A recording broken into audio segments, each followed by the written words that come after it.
I used my own scarf to stop a stranger's bleeding. The next night, a fleet of armored vans proved I had saved the man who controlled the city's shadows. The fluorescent lights of the hospital hallway hummed with a clinical, soul-sucking persistence that Jasmine Carter felt deep in her marrow. It was 3:15 a.m., and she was officially into the 16th hour of a shift that had begun when the sun was still high. Every step she took in her light blue scrubs felt like wading through wet concrete, the rubber soles of her shoes squeaking rhythmically against the linoleum. Her ID badge, clipped to her waist, felt heavier than it had 8 hours ago, a small plastic anchor weighing down a woman who was already sinking. She paused at the nurse's station, her eyes stinging from the dry hospital air. She didn't need a mirror to know what she looked like. The quiet strength she usually carried was frayed at the edges, her brows knit not just with professional concern, but with the raw exhaustion of someone who had given everything they had to a dozen different patients since noon. She reached into her pocket and pulled out her phone, the screen's glow harsh in the dimming light of the night ward. With a practiced, hesitant thumb, she opened her banking app. The numbers that stared back at her were a cold, digital slap to the face. After the rent check had cleared and the minimum payment on her mother's medical debt was processed, there was barely enough left for a week of groceries, let alone the electric bill sitting on her kitchen table like a ticking time bomb. It was a familiar, suffocating cycle. She was a healer by trade, an expert at bandaging the wounds of others, yet she could find no remedy for the mounting mountain of bills that threatened to bury her alive. "Just a few more hours, Carter," she whispered to herself, the sound of her own voice barely a rasp. She thought of her small apartment, the quiet she craved, and the hollow ache in her stomach that she'd been ignoring since her lunch break 6 hours ago. She had entered this profession because she couldn't stand to watch people suffer, but lately, the person suffering the most was the one she saw in the mirror. A woman used to putting everyone else's needs before her own. As she headed toward the emergency exit for a momentary breath of air, the weight of her reality pressed in. She was a single woman in her late 20s, highly competent and fiercely protective of her integrity, yet she was one car breakdown or one missed shift away from total collapse. She pushed open the heavy glass doors, the cool night air hitting her face like a benediction. The hospital lot was mostly empty, save for a few scattered cars and the distant, low rumble of the city that never seemed to care how tired she was. She didn't know then that her life was about to shift on its axis, or that the mercy she was about to show a stranger would soon bring her a fortune beyond her wildest dreams. The cool night air was a fleeting relief until the heavy scent of copper hit Jasmine's senses. She had barely stepped past the hospital's emergency threshold when she saw him, a shadow slumped against the brick wall, half hidden by a concrete pillar. In the dim glow of the overhead security lights, the man in the tailored black suit looked less like a person and more like a fallen monument.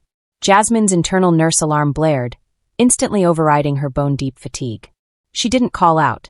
Her years in the city's toughest trauma ward had taught her that men in expensive suits bleeding in the dark usually didn't want an audience. As she approached, she saw his hand, pale and trembling, clutched tightly against his opposite forearm. Dark, viscous blood was already soaking through the fine fabric of his sleeve, dripping onto the pavement with a rhythmic, sickening patter. "Don't move," she whispered, her voice calm but commanding. The man's head snapped up. His eyes, sharp and dark despite the glaze of shock, tracked her movement with the intensity of a cornered predator. He looked to be in his late 30s, his features refined but currently tight with a stoic endurance. He didn't ask for help, and he didn't reach for a weapon. He simply watched her with a controlled, dangerous stillness. "If you go inside, they have to report this," Jasmine said, nodding toward the sliding glass doors. "A puncture wound like that? The police will be here before the first stitch is in." A flicker of something, recognition, perhaps, passed through his expression. He knew the rules of the shadows. "I cannot stay," he rasped, his voice a low vibration of pain. Jasmine looked at the blood-stained pavement, and then at the empty parking lot behind her. She knew the risk. She was a single woman with everything to lose, but she saw the same desperate glaze in his eyes that she had felt in her own heart at the bus stop of her life. She couldn't just walk away. Reaching into her bag, she pulled out a discarded medical kit she had intended to restock and unfurled the long, soft African print scarf from around her neck. It was her favorite, a gift from her mother, but right now it was a tourniquet. "Stay quiet," she murmured. With the practiced grace of a woman used to chaos, she dropped to her knees. She didn't ask his name or how he'd been hurt. She simply worked. Her fingers were nimble as she cut away the expensive silk of his sleeve, revealing a jagged, deep laceration that pulsed with every heartbeat. She cleaned the wound with sterile wipes from her kit, her brows knit in a focused, professional mask. As she wrapped her scarf tightly around his arm to stem the flow, their eyes met. For a brief, intimate second, the world of violence he belonged to and the world of mercy she inhabited collided. He remained silent, a figure of immense power momentarily rendered vulnerable under her care. When she finished, the bleeding had slowed to a seep. "Go," she said, standing up and wiping her hands. "Keep it elevated. Find someone you trust." He looked down at the colorful fabric now binding his arm, then back at her. He reached into his pocket with his good hand, pulling out a thick roll of bills, but Jasmine stepped back, shaking her head. "I don't want your money," she said firmly. "Just get out of here before the security rounds start." He nodded once, a sharp, regal gesture, and disappeared into the darkness just as the low hum of an approaching vehicle echoed in the distance. Jasmine stood alone in the cold, her neck bare and her heart hammering, unaware that she had just bandaged the hand that held the city's fate. The sun had barely begun to dip behind the city's skyline when Jasmine pulled her aging sedan into the hospital's employee lot for her next shift. Her body still ached from the previous 16-hour marathon, and her mind was a whirlwind of anxiety over the unpaid bills still sitting on her counter. But as she rounded the final corner toward her usual parking spot, her foot slammed onto the brake, the car screeching to a halt. The back of the lot, usually occupied by rusted sedans and dented hatchbacks, had been transformed into a sterile, terrifying fortress. 5 gleaming black armored vans were parked in a perfect, intimidating semicircle, their tinted windows reflecting the orange hue of the setting sun like the eyes of a predator. Standing beside the vehicles were men in sharp, dark suits, their expressions unreadable and their postures rigid, with a military-grade discipline. Jasmine's heart hammered against her ribs, a cold sweat breaking out across her palms. She thought of the man from the night before, the blood on her scarf, the secret she had kept from the authorities. For a terrifying moment, she wondered if her act of mercy had been a fatal mistake. Then, the rear door of the central van opened. Walking toward her with an air of immense power was the stranger from the emergency entrance. He was no longer the picture of desperation or the wounded shadow she had treated in the dark. He was dressed in an impeccably tailored black suit with a crisp white collared shirt, looking like a man who could buy and sell the entire hospital without a second thought. The stoic, controlled expression he wore revealed a deep restraint rather than weakness, carrying an unmistakable air of authority. Jasmine stepped out of her car, her light blue scrubs fluttering in the evening breeze, her ID badge swinging at her waist.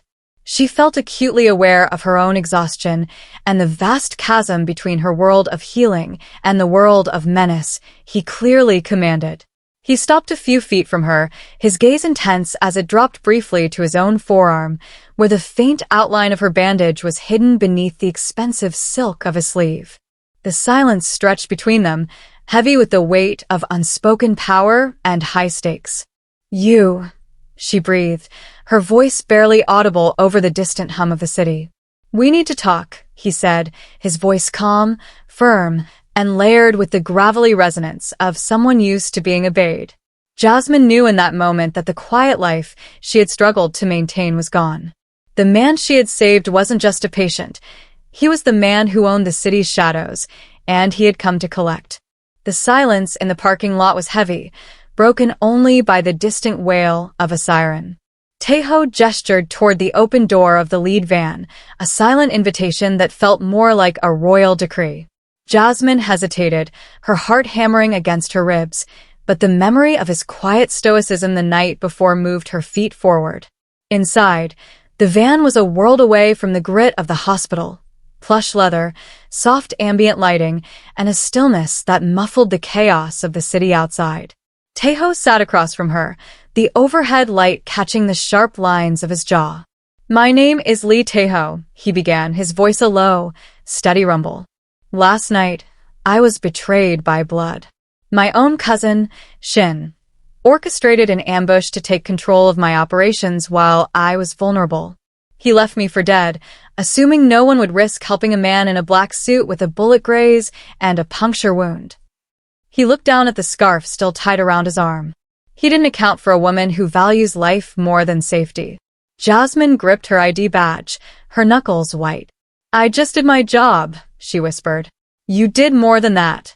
You kept a secret that could have cost you everything," Taeho corrected, his gaze locking onto hers with an intensity that made her breath hitch. "I run an organization that cannot afford the paper trail of a public hospital. I need a medic I can trust, someone with the skill of a surgeon and the discretion of a saint." He leaned forward, sliding a thin, silver tablet across the small table between them. On the screen was a figure that made Jasmine's head spin, a monthly salary that would not only erase her mother's medical debt in 60 days, but would allow her to never look at a banking app with fear again. "This is not a bribe, Jasmine. It is a retainer," he said firmly. "In exchange for your exclusive skill and your absolute silence, I will provide you with a life of security. You will live at my estate. You will treat my men when the world cannot know they are hurt, and you will never have to work a double shift again." Jasmine looked from the life-changing number on the screen to the man sitting in the shadows. She was a nurse who had spent her life fighting for pennies while saving lives, and here was a man offering her a fortune to do the same in the dark. "Why me?" she asked, her voice trembling. "Because you didn't ask for $1 when I was bleeding," Taeho said softly, a rare, genuine spark of respect in his dark eyes. "You gave me a second chance. Now, I am offering you yours."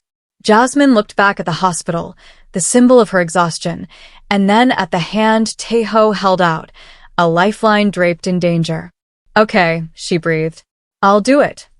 Leaving her cramped apartment and the crushing weight of her old life felt like waking from a long, feverish dream. As the armored van pulled through the towering wrought iron gates of Taeho's estate, Jasmine felt a shift in the very air, a transition from the chaotic, indifferent noise of the city to a high-security silence that hummed with hidden power. The estate was a fortress of glass and dark stone, tucked away behind dense triolenes and patrolled by men who moved with the same predatory grace as their leader. Jasmine clutched her medical bag, now upgraded with the finest equipment money could buy, as she was led into a wing of the house that functioned as a state-of-the-art private clinic. It was a sterile, gleaming sanctuary designed for those who lived in the shadows. She didn't have to wait long for her first patient. A man was led in, his face bruised and a deep laceration across his shoulder that had been crudely tended to. He looked at Jasmine with a mix of suspicion and surprise, but she simply met his gaze with her usual calm, professional mask, her brows knitting with focused concern. "Sit," she commanded, her voice regaining the steady authority she used back in the ER. As she cleaned and sutured the wound, she noticed the quiet intensity of the room. This wasn't the frantic energy of a public hospital. It was a world where every injury told a story of a silent war. She worked with a quiet strength, her hands nimble and sure, earning the silent respect of the men who had initially doubted her presence. She was no longer just a nurse drowning in debt. She was becoming an essential part of an inner circle where loyalty was the only currency that mattered. Taeho watched from the doorway, his tall frame leaning against the casing. He was back in a tailored suit, the authority he projected filling the space. Their eyes met over the patient's head, a brief, charged moment of acknowledgement. He saw her competence, and she saw the weight of the empire he was fighting to keep. She was in the lion's den now, surrounded by menace, but for the first time in years, she felt like she was exactly where she was meant to be. The clinical silence of the estate's medical wing was broken by the heavy, rhythmic thud of polished boots against the marble floor. Jasmine was meticulously organizing a tray of surgical instruments when she felt a cold presence behind her. She didn't need to turn around to know it was Minjun, Taeho's most trusted advisor, a man whose eyes held the same sharp, calculating edge as the scalpels she held. "Your work is efficient, Nurse Carter," Minjun said, his voice as dry as parchment. "The men are speaking of your steady hands." Jasmine kept her focus on the tray, her posture professional and alert. "I'm here to heal, not to listen to gossip, Mr. Minjun." "In this house, gossip is a precursor to violence," he countered, stepping into her line of sight. He looked at her with a skepticism that was palpable, his arms crossed over a dark suit that seemed to absorb the light. "You are an outsider, a woman of mercy in a world that thrives on the opposite. Your presence here is a constant reminder of the boss's moment of vulnerability. To some, that makes you a liability. To others, like Shin, you are a target. Jasmine finally looked up, her brows slightly knit with concern. She carried the quiet strength of someone used to responsibility, but the weight of his words pressed heavily against her chest. I saved his life. I thought that counted for something.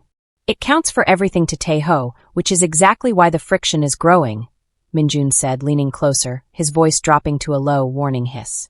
The family is a delicate ecosystem of power and ego. They see him protecting you, paying you a fortune, and giving you access to the inner sanctum. They see a change in him, a softening. If Tae-ho appears weak because of his attachment to a civilian, the vultures will move in. You aren't just a nurse anymore, Jasmine. You are the crack in the armor that Shin is looking to exploit. He turned to leave, pausing only at the threshold. Be careful where you walk and who you trust. The same hands you bandaged today may be the ones sent to silence you tomorrow. Jasmine stood alone in the gleaming clinic, the hum of the high-security building suddenly feeling like the low growl of a predator. She looked at her ID badge, and then at the door where Tae-ho often stood. The financial security she had craved was finally hers, but she was realizing that in this den of lions, the price of safety was constant, suffocating vigilance. The shadows in Tae-ho's private study seemed to stretch longer with every passing day, reflecting a darkness that had nothing to do with the setting sun. Jasmine stood by the heavy mahogany desk, her professional gaze fixed on the man who had become her silent protector. To anyone else, Tae-ho still looked like the invincible master of the city, but Jasmine's eyes were trained to see what others missed. She noticed the slight tremor in his fingers as he adjusted his cufflink, the way his breathing had become shallow and labored, and the subtle, grayish tint beneath his otherwise stoic complexion.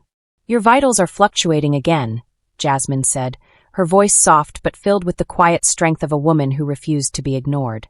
She stepped closer, her brows knit with a concern that was becoming increasingly personal. The wound on your arm is healing perfectly, Tae-ho. This fatigue, this dizziness, it doesn't match the trauma you sustained. Tae-ho leaned back in his leather chair, a ghost of his usual command still present in his posture. I am merely tired, Jasmine. The war with Shin is draining. Power is a heavy burden to carry. I know the difference between exhaustion and a body fighting something it shouldn't have to, she countered, reaching out to check his pulse. His skin felt clammy, and his heart rate was erratic, a staccato rhythm that signaled a deeper crisis. She thought of the official medications and tonics being brought in by the family's longtime doctor, a man who had looked at Jasmine with nothing but disdain since her arrival. She began to scan the room, her mind racing through her years of ER experience. She noticed the tea service on the side table, the expensive vitamins, even the humidifier humming in the corner. Something was wrong. The tiger of the city was fading, not from the stress of leadership, but as if the very life was being drained out of him drop by drop. It was a slow, methodical decline that looked like natural illness to the untrained eye, but to Jasmine, it looked like a calculated execution. Tae-ho, I need you to listen to me, she whispered, leaning down so only he could hear. You aren't just sick. Your body is reacting to a foreign agent. Someone is taking advantage of your recovery to finish what the ambush started. Tae-ho looked up at her, his dark eyes searching hers for a long, silent moment. In that gaze, the predator vanished, replaced by a man who realized he was being hunted from within his own walls. Jasmine felt a chill run down her spine. If she was right, the medicine she was supposed to trust was the very weapon being used against him, and the only person standing between the king and his grave was a nurse with a blood-stained scarf and a mounting sense of dread. Jasmine didn't wait for Tae-ho's permission. The professional distance she had maintained since arriving at the estate vanished, replaced by the clinical coldness of a woman on a mission. While the household slept, she retreated to her private lab, her hands steady as she began the dangerous work of analyzing the samples she had quietly collected from Tae-ho's bedside. She worked with the quiet strength of someone used to responsibility, her eyes focused through the microscope as she dissected the chemical components of his daily tonics. The discovery hit her like a physical blow. It wasn't a common poison, but a sophisticated, slow-acting neurotoxin, a rare derivative that mimicked the symptoms of prolonged post-traumatic stress and physical exhaustion. It was a ghost toxin, designed to be undetectable by standard screenings. Jasmine's brows knit with a deep, boiling concern. This wasn't just a random attack. This required specialized knowledge and access to Taeho's most intimate routines. She began to trace the supply chain. Her mind, sharp and alert from years of navigating hospital bureaucracy, deconstructed the estate's hierarchy. The tea came from the kitchen, but the vitamins were dispensed by the official family doctor, and the humidifier was maintained by the domestic staff under the direct supervision of the inner council. As she cross-referenced the toxin's origin with the cargo manifests Taeho had unknowingly granted her access to, a name emerged from the digital shadows. A pharmaceutical shell company linked directly to a private account in Shin's name. But Shin wasn't working alone. He needed someone inside the walls to administer the doses, someone Taeho trusted implicitly. Jasmine felt the air in the lab grow thin. The evidence pointed toward a betrayal, so deep it made her blood run cold. The very people she had been bandaging, the men she had been treating as comrades, were harboring a killer among them. She realized then that her role had shifted once again. She was no longer just a nurse or a private medic. She was a detective in a house of assassins. She clutched her ID badge, the plastic edges digging into her palm. She had come here for financial security, for a way to save her mother and herself from the crushing weight of debt, but she had walked into a web of malice. With the evidence now glowing on her screen, Jasmine knew that revealing the truth would either save Taeho's life or ensure her own death. She took a deep breath, her calm but alert expression hardening into a mask of resolve. The healer was ready to fight. The atmosphere within the estate shifted from a guarded silence to a suffocating tension. Jasmine felt it the moment she stepped out of her lab. The way the guards averted their eyes, the sharp, hushed whispers that died the moment she approached. The trap was sprung before she could even reach Taeho's study.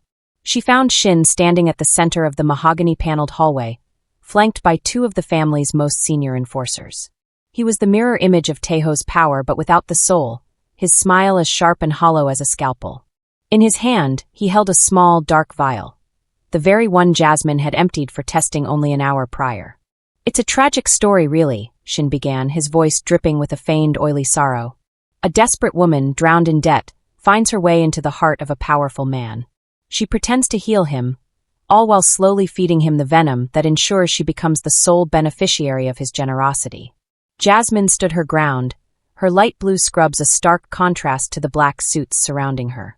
She felt the quiet strength of her ancestors rising within her, her eyes focused and alert. "That vial contains the proof of your betrayal, Shin. Not mine. Is that what you'll tell the men?" Shin countered, his gaze hardening. "I've already found the payment accounts in your name, Jasmine. Large sums of money moved from rival territories into your mother's medical fund. To the family, it looks like you've been selling the boss's health to the highest bidder." The enforcers stepped forward, their shadows looming over her. Jasmine realized with a jolt of terror that Shin had anticipated her competence. He had used her financial history, the very vulnerability that brought her here, to craft a narrative of greed and treachery. He wasn't just trying to kill Taeho. He was systematically destroying the only person capable of saving him. "The boss is convulsing," a frantic voice called out from the end of the hall. Shin's eyes gleamed with a predatory light. And now the witness must be removed before she can accidentally finish the job. Jasmine's heart hammered, but she didn't flinch. She saw the guards reaching for her, their expressions clouded by the doubt Shin had planted. If she let them take her now, Taeho would be dead by morning, and she would be a ghost in a shallow grave. She thought of her mother, of the blood-stained scarf, and of the man who had looked at her with respect when he had nothing. She wasn't just a nurse anymore. She was the only one who could see the truth in a house of mirrors. "If he's convulsing, he's dying," Jasmine said, her voice cutting through the panic with clinical authority. "Move aside, or you'll be the ones explaining to the entire organization why you let the tiger die while holding back the only person who can stop it." The air in the master suite was thick with the metallic tang of blood and the sterile scent of terror. Taeho lay convulsing on the silk sheets, his powerful frame racked by tremors that threatened to shatter his heart. Shin's men stood in a tight semicircle, their weapons drawn, the black muzzles of their handguns fixed on Jasmine's head. "Step away from him," Shin hissed, his face a mask of cold triumph. "Let the poison do its work." Jasmine didn't flinch. The quiet strength she had carried through 16-hour shifts and years of poverty surged into a focused clinical fire. "He's in anaphylactic shock from the neurotoxin you've been feeding him," she said, her voice dropping into that low, steady frequency she used in the trauma bay. "If I step away, he dies in 3 minutes. If he dies, his loyalists will tear this house apart, and you won't live long enough to sit in his chair." She saw the hesitation in the enforcer's eyes. They were killers, but they were also men of order, and the sight of their tiger gasping for air was breaking their resolve. Jasmine reached into her bag, pulling out a concentrated neutralizing agent she had prepared in secret. "Lower your guns," she commanded, not looking up as she snapped the glass vial. "Or start shooting. Either way, I'm saving his life." With a trembling but sure hand, she found the vein in Taeho's neck. The enforcer's fingers twitched on their triggers, and Shin took a step forward, his gun leveled inches from her temple. The cold steel was a stark contrast to the warmth of her skin, but Jasmine's eyes remained fixed on the syringe. She pushed the plunger, the clear fluid racing into Taeho's system to counteract the dark malice Shin had sown. Seconds felt like hours. The room was so silent she could hear the sweat dripping from the guard's brows. Slowly, the violent tremors began to subside. Taeho's breathing, once a ragged, wet rattle, smoothed into a deep, rhythmic pull of air. His eyes flickered open, dark and sharp with the returning clarity of a man who had just walked back from the edge of the grave. Jasmine didn't pull away. She kept her hand on his pulse, her thumb marking the steady, strengthening beat of his heart. She looked up at Shin, whose face had turned a sickly shade of gray. The guns were still drawn, but the power had shifted. The healer had done what the assassin couldn't. She had mastered the life that controlled the city. "The detox is working," Jasmine whispered, her gaze never leaving Shin's. "And now, Taeho is awake to hear your confession." The recovery was not a slow drift, but a violent awakening. As the neutralizing agent coursed through his veins, the fog lifted from Taeho's mind, replaced by the cold, lethal clarity that had earned him his throne.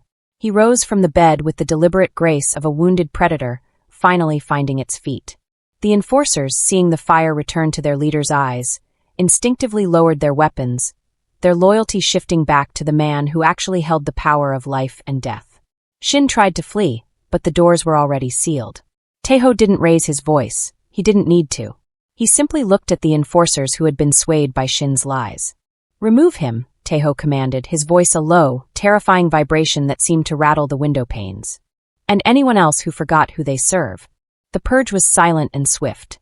The traitors were led away into the shadows of the estate, leaving only a heavy, ringing silence in the master suite. Taeho stood by the window, the moon casting a crimson glow over his sharp features, making him look like a statue carved from obsidian. He finally turned to Jasmine, who was still standing by the bedside, her hands stained with the medicine that had saved him. "You should be terrified," Taeho said, stepping into her space. The danger he radiated was palpable, yet his eyes held a softness he reserved only for her. "You have seen the darkest parts of my world. You have seen how blood is spilled and how easily loyalty can be bought." Jasmine met his gaze, her quiet strength unyielding. "I've seen enough blood to last a lifetime, Taeho. But I've also seen a man who was betrayed and stayed silent to protect his pride. I didn't save a mafia boss. I saved the man who looked at me with respect when I had nothing but a scarf and a medical kit." Taeho reached out, his fingers brushing against her ID badge before settling on her shoulder. "The life you had is waiting for you, Jasmine. I have already cleared your debts. I have set up an account that will ensure your mother is cared for until she is 100 years old. You can walk out those gates tonight and never look back. You can be the nurse who disappears into the city." He paused, his thumb tracing the line of her jaw. "Or you can stay. Not as my medic, and not as a secret kept in the dark. Stay as my equal. Stay because this house is empty without your light, and because I find I am no longer interested in ruling a city if you aren't there to share it." Jasmine looked at the open door, and then at the man who had become her sanctuary. The choice wasn't between poverty and wealth anymore. It was between a life of exhaustion and a life of purpose. She took a deep breath, the scent of expensive cologne and ozone filling her lungs. "The city doesn't need another ghost, Taeho. And I think I'm done being tired." 6 months had passed since the night of the blood moon, and the city felt different, viewed through the lens of peace rather than survival. The evening sun cast a warm, honey-colored glow over the public park, the same park where Jasmine used to sit on a bench and count her coins in despair. Now she walked with a slow, contented grace, her hand tucked firmly into the crook of Taeho's arm. Taeho had traded his stiff, bulletproof tailoring for a softer charcoal sweater, though the air of command never truly left him. He looked down at Jasmine, his dark eyes no longer scanning for threats, but resting on her with a quiet, fierce devotion. In the distance, the sound of children playing and the rustle of leaves created a symphony of normalcy that both of them had once thought impossible. "I still think about that scarf," Tejo said, his voice a low murmur that vibrated through her. "The one you used as a bandage. You never asked who I was. You just saw someone who was hurting." Jasmine smiled, leaning her head against his shoulder. "I saw a man who looked just as tired as I was. In the ER, it doesn't matter if you're a king or a beggar. Everyone bleeds the same color." They stopped by a quiet pond, the surface reflecting the vibrant oranges and purples of the sky. Tejo turned to her, taking both of her hands in his. The scars on his arm were faint now, healed by her skill, but the transformation in his spirit was what Jasmine found most beautiful. Under her influence, the organization had shifted. The high-security estate now funded the Carter Community Clinic, a place where the city's forgotten could find the same mercy Jasmine had shown a stranger in the dark. "You healed more than just my wounds, Jasmine," Tejo whispered. "You healed the shadows I thought I had to live in forever." Jasmine looked out at the city skyline, the lights beginning to twinkle like fallen stars. She thought of the mountain of bills, the 16-hour shifts, and the crushing weight of being alone. That life felt like a ghost now. She had walked into the lion's den to save her future, but she had ended up finding a home. "We healed each other," she corrected softly.